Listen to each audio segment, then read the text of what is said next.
Hey all, and welcome back to Fuzzy Dirty Gaming, and a new video going over probably one of my favourite strategies I've ever run in Path of Exile because it suits my playstyle perfectly. I'm going to be going over an alch strategy that only uses magic maps, costs nothing other than the maps that you put in, and will return you hundreds and hundreds of chaos per hour in stuff that's easy to liquidate in bulk. So before we get into the strategy, I just want to show you this tab here. This is essentially currency that I've farmed using this method, either in raw chaos or in stuff that is sold within minutes of posting it. I ran 38 minutes worth of magic maps. This is just the raw currency I've got, and I've got a ton of stuff left in my dump tab, but we'll come on to all of that later. If you want a strategy to run that doesn't involve loads of complicated setting up and doesn't need you to sell loads and loads of different things, then this might be the strategy for you. So what does it involve? It basically involves making the most out of how OP altars are, especially exarch altars.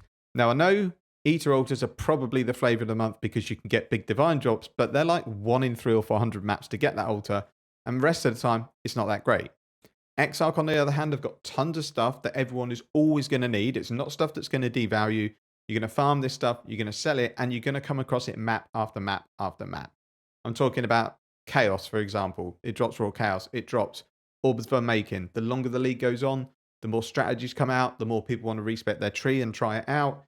Regrets drop. Again, people see new builds, or maybe they want to respec their current character. They need regrets. It drops sextants, which are always going to be in demand for people doing mapping strategies. It drops chisels that are worth a fair amount of money. It just drops loads of stuff that is super easy to sell in bulk instantly. I'm going to go over the strategy. I'm going to go over some examples, and then I'm going to go over me selling the loot really quickly. So let's jump right into the strategy.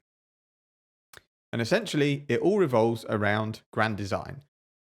Now, I've never run a grand design tree before. It wasn't anything that interested me in the past, but now with altars being what I think is way better than before, this works perfectly for someone like me who outs and go. But in this case, we're transmuting and go. And all it does is basically all your small passives, as you can see here, give absolutely nothing. But what it does do is your notables that you take give you 1% increased pack size per allocated notable. And as you can see on this tree, we have a lot. So I'm going to count them really quickly to show you the pack size that we get in. So it's 1, 2, 3, 4, 5, 6, 7, 8, 13, 18, 20, 21, 22, 3, 4, 5, 6, 7, 8, 9, 30, 1, 2, 3, 4, 5, 6, 7, 8, 9, 40, 42% pack size from this tree. And you also get what the notable gives you. So we're able to take all the essences, we're able to take all the strong boxes, and we're able to take all of the shrines. So along with having guaranteed money from essences in maps, getting a shrine to help us clear the maps, and getting strong boxes to maybe get lucky, we're also getting 42% increased pack size, which also affects the Siren Exarch packs that spawn. Then all you're doing, if you're going to do this strategy full on, is you are alching your map to get like 30% pack size. That puts it up to 70%. You're going to run Fortune Favours the Brave, which gives you 10%. So essentially, you can guarantee easily 80% pack size in a map. But that's not what this video is about. If you want to do that, I would recommend it. This video is about just safely mapping magic maps and making a ton of currency in the process. And it works purely because of the altars. So let's just take a map. We're not going to run it. I'm just going to roll it to show you what I mean. So if we just take any T16 map, and we'll take this Bazaar, we'll throw a transmute on it.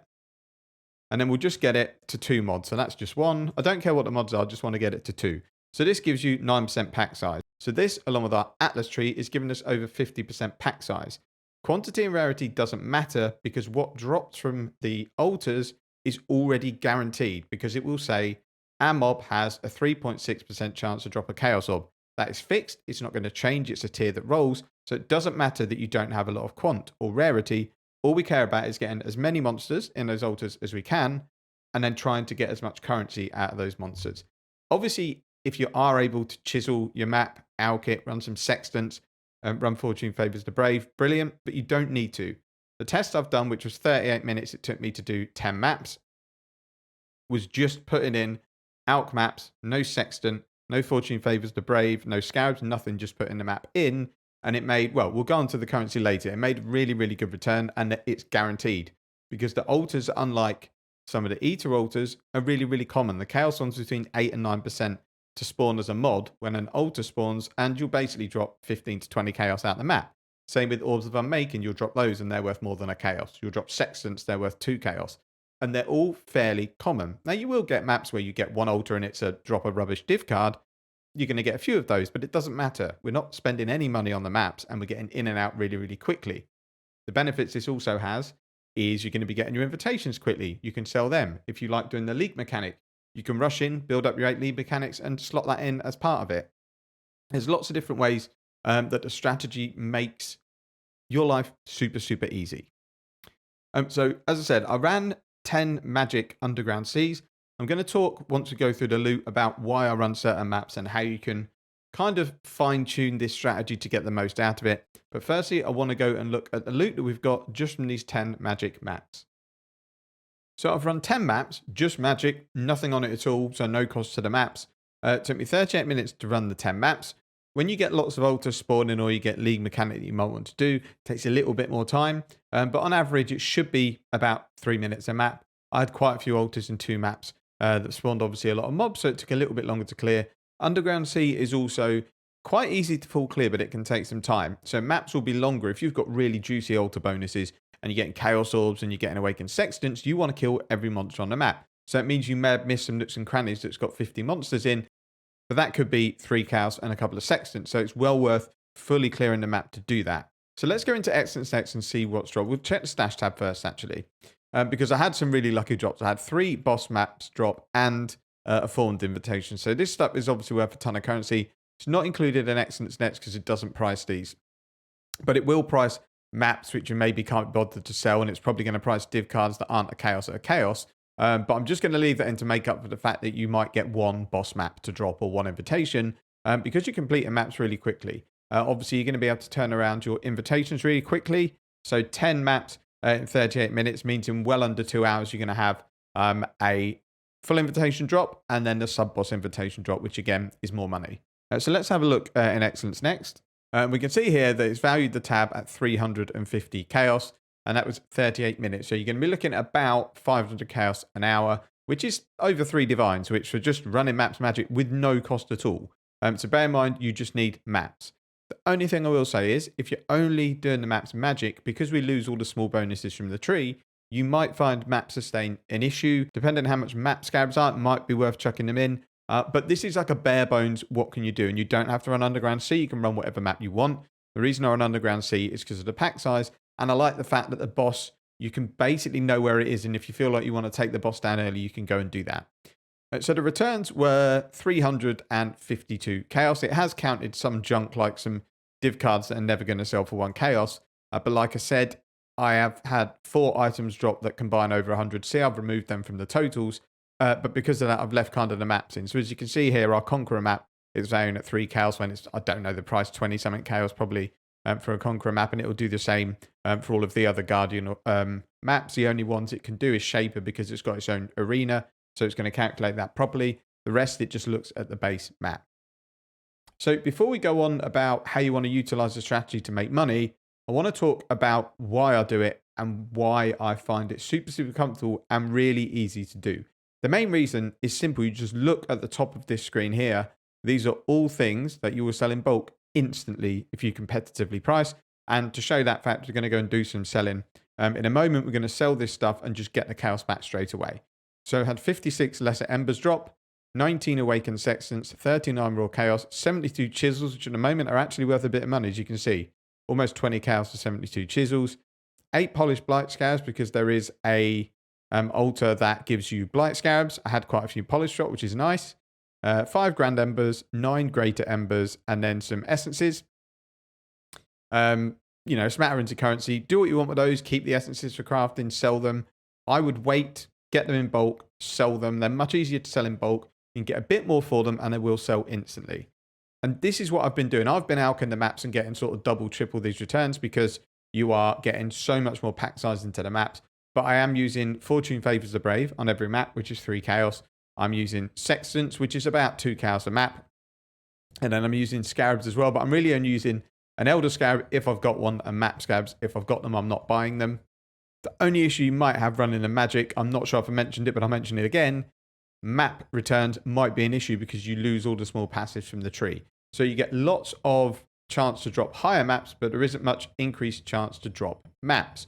Because you're running these magic, you're getting low quantity and low rarity, you're probably not going to sustain maps. So if you can, I'd obviously recommend alching them. But if you had loads of spare maps you wanted to run, you don't have to do Underground Sea. You could just use this to clear up any maps that you've got that are half decent layout, chuck a transmute on it, get it magic, run it. You don't have to run a specific map. I just like Underground Sea for both the layout and the pack size.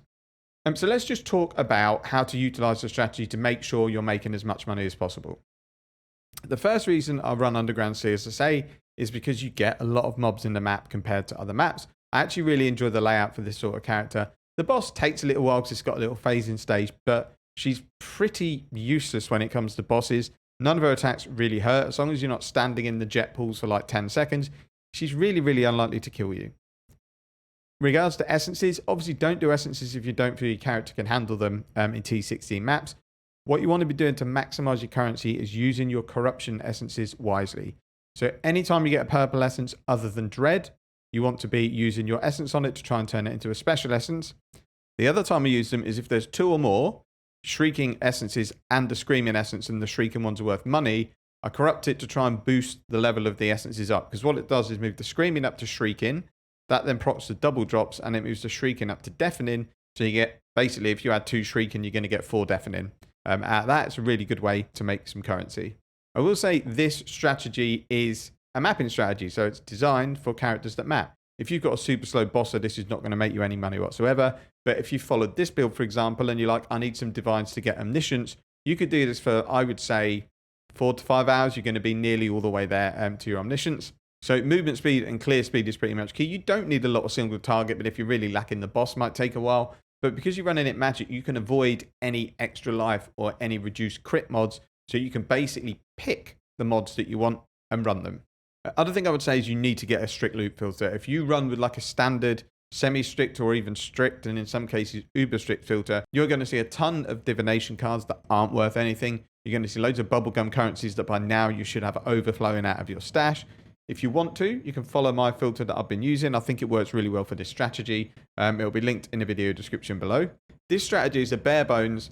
My character's not quite there. I don't want to risk dying. I want to get some more levels. So you're running these maps magic. It's not the best way to do this strategy, as I say. You want to be doing it rare. You want to be using Fortune Favours the Brave. You want to be chiseling your maps. You want to be running sextants and scarabs that either add pack size or maps. That's the best way to do it. And even though it costs a little bit, not a lot, you're probably looking 7 or 8 chaos investment per maps, you will be getting much, much more returns out of it. So they can be spiky. Again, you might go in, get no altars, come out with 3 chaos, but then you might go in the next one and you hit loads of chaos and awaken sextant altars, and you end up with well over 100C from a map. I've had over a divine a couple of times from just one map, and it's all in currency that sells in bulk instantly. So within like 3 minutes, we've sold loads and loads of stuff. We've sold all our greater, all our lesser embers, sold our definitive essences, we've sold our sextants. The only thing left, we've got up our chisels, which might need a bit more to sell in bulk because who wants to buy 60 chisels? Same with the grand embers. People might want at least 10. So you want to wait to sell them in bulk. And the more bulk you have, the more you can charge. So at the moment, I'm asking just less than 3 chaos, which we've just sold. But when you get more, you can demand like 3.5 if you've got a decent amount. And the smaller bulks like this might take a little bit longer to sell because there might not be many people looking for that amount. So don't feel that you have to instantly lower your price if it doesn't sell. Maybe keep it sold in bulk a bit later. But that's everything other than our chisels sold. And we're sitting on 184 chaos, which is really nice. That's liquidable straight away, including the chaos that we got from the altars. And that's from 38 minutes of mapping and 5 minutes of selling. The way you want to do it is do 2 to 3 hours worth of mapping, then do your selling. But it's just to show you the stuff that you're getting from this strategy is easy to liquidate. And we've still got lots of stuff here. We've got some maps to run. We've got some divination cards. Still got some essences that we'll sell once we get these in a bit more bulk. Obviously got these, which I'm going to keep for personal use. And then you've got things again that'll add up, like alts, fusings, regrets, orbs of unmaking, Varlobs. You'll build them all up, but sell them when you get a decent bulk of them, so it's nice and easy to sell. That's it for this video. Thank you very much for watching. Take care, and see you in the next one.